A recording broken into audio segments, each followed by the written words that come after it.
एक भगवान का बड़ा प्यारा भक्त, बड़े प्यारे भक्त हुए। वे भगवान रघुनाथ से बड़ा प्यार करते थे, भगवान राम जी से।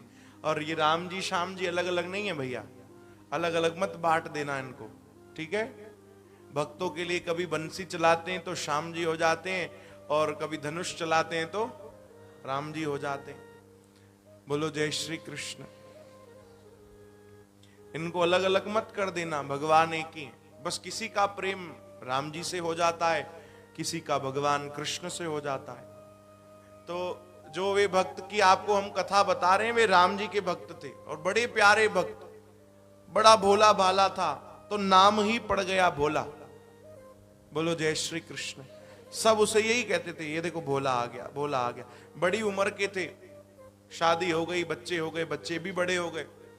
उनकी एक प्यारी बात थी कि उनसे कोई कुछ भी पूछता था, जो कोई भी पूछता था, तो वो कहते थे मुझे नहीं पता, रघुनाथ जी जाने। क्या बोलता था? रघुनाथ जी जाने, राम जी जाने। बस इतना उसे आता था, राम जी जाने, हमें कुछ नहीं पता भैया, राम जी जाने। अब बेटी बड़ी हुई, बेटी की शादी करनी है, धन नहीं था, तो बच्चों ने कहा पिताजी एक काम करो, हमारे बगल में एक सेठ रहता है, उससे जाकर उधार लेकर आ जाओ और उसे कहना हम समय से चुका देंगे ब्याज सहित, हम मेहनत करेंगे खूब और पाई पाई चुका देंगे। पिता ने कहा ठीक है, भोला ने कहा ठीक है, मैं लेकर आता हूं। गए सेठ जी के पास, सेठ जी इतने समय के लिए आप धन दे दो, हम ब्याज सहित आपको दे देंगे। सेठ जी ने दे दिया। बोले वापस कर दोगे? बोले राम जी जाने। बोलो जय श्री कृष्ण। अरे बोले राम जी क्या जाने भैया, वापस करोगे कि नहीं? बोले महाराज चिंता मत करो, सब राम जी जाने, हो जाएगा, आप दे दो। सेठ ने दे दिया। बोले आदमी तो सही है, दे देगा।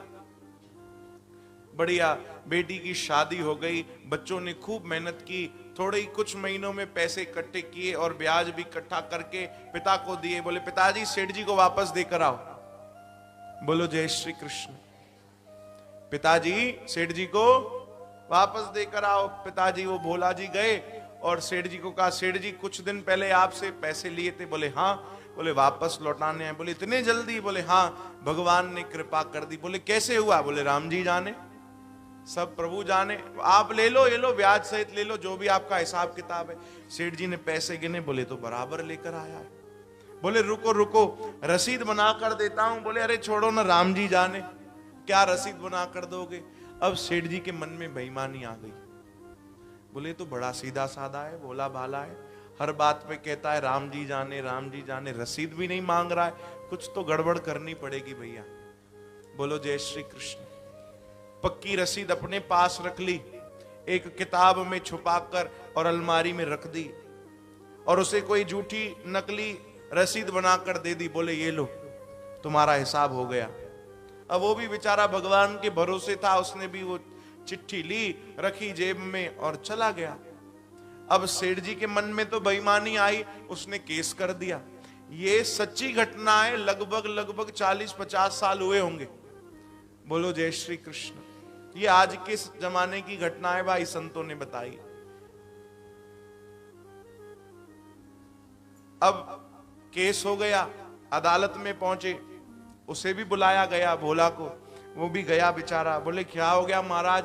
बोले तुम्हारे ऊपर सेठ जी ने केस कर दिया है कि तुमने पैसे लिए थे और कहा था ब्याज सहित दूंगा, समय हो गया तुमने पैसे नहीं दिए। बोले महाराज हमने तो दिए। बोले कब दिए? बोले अभी कुछ दिन पहले ही दिए। बोले कुछ प्रूफ है? बोले हाँ रसीद है, निकाल कर दिखाई। बोले ये तो कुछ नहीं, ये तो नकली है। अब तो सेठ गदगद होने लगा। बोले भैया अब तो हम ही जीतेंगे केस। जज साहब ने पूछा, बोले एक बात बताओ भाई भोला, जब आपने पैसे वापस किए तब इस सेठ के और तुम्हारे अलावा वहां पर कोई था? बोलो जय श्री कृष्ण। कोई और तीसरा था वहां पर जिसने देखा हो, जो तुम्हारे लिए गवाही दे सके? तब उसके मुख से निकला राम जी जाने। बोलो जय श्री कृष्ण। उसने प्रेम में, भाव में कह दिया हाँ हाँ। कोई तीसरा था? बोले हाँ था, मेरे और सेठ के अलावा वहां मेरे रघुनाथ जी थे। अब जज साहब को लगा रघुनाथ जी कोई आदमी होगा, इसका कोई छोटा भाई कोई दोस्त होगा। बोले अच्छा वो था वहां पर? बोले हाँ वो थे वहां पर। बोले एक काम करो, कल फिर से सुनाई होगी, कल तुम रघुनाथ जी को लेकर आना। अब रघुनाथ जी के नाम पर संबंध निकला और रघुनाथ जी को ढूंढने गए। बोलो जय श्री कृष्ण। कोर्ट कचहरी के जो लोग होते हैं वो गए रघुनाथ जी को ढूंढने। उस नगर में कोई रघुनाथ नाम का ही नहीं था। पूरा नगर ढूंढ लिया, कोई रघुनाथ नहीं मिला। तो किसी ने कहा भैया रघुनाथ नाम का आदमी नहीं मिल रहा, पर रघुनाथ जी का मंदिर यहीं पर है, चलो पता करो।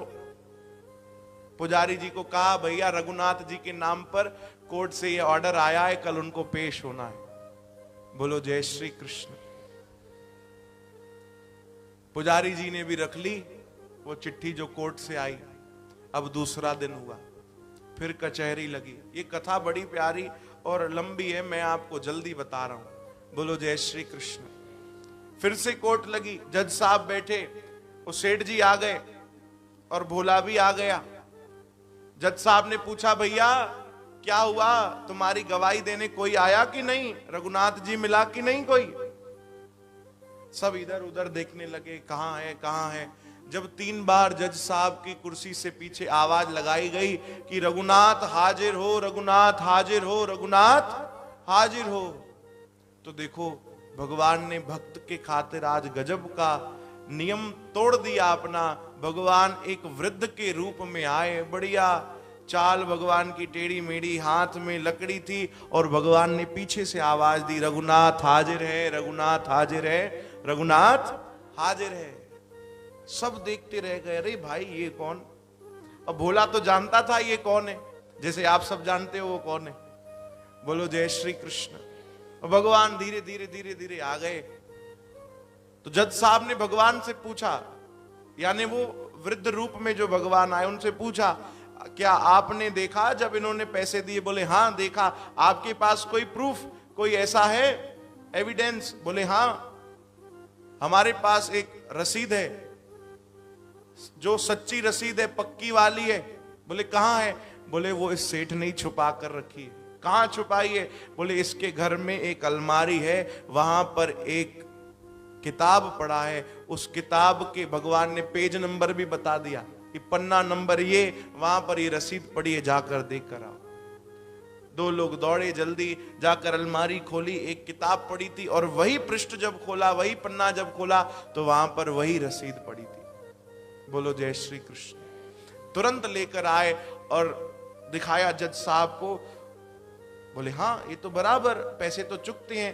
तुरंत जज साहब ने फैसला सुनाया कि भैया ये भोला जो है ये निर्दोष है और सेठ जी के ऊपर अच्छे से पेनाल्टी लगाओ, भैया इसको दंड दो, इसको सजा दो, इसने बेचारे भोले बाले को फंसाया है। इतने में भगवान गवाही देकर चले गए।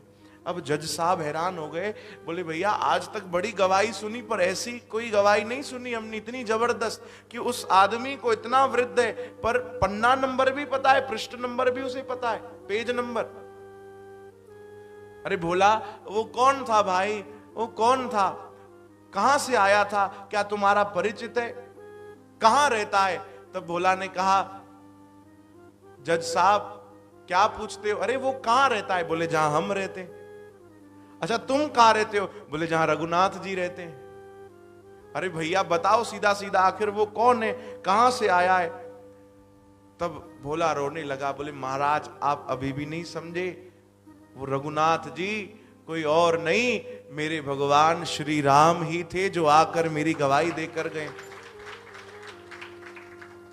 आप अभी भी कह रहे हो कहां रहता है, कौन है? अरे जज साहब रोने लगे, जार जार रोने लगे, कुर्सी से उठ गए। किसी ने पूछा महाराज आप क्यों रो रहे हो?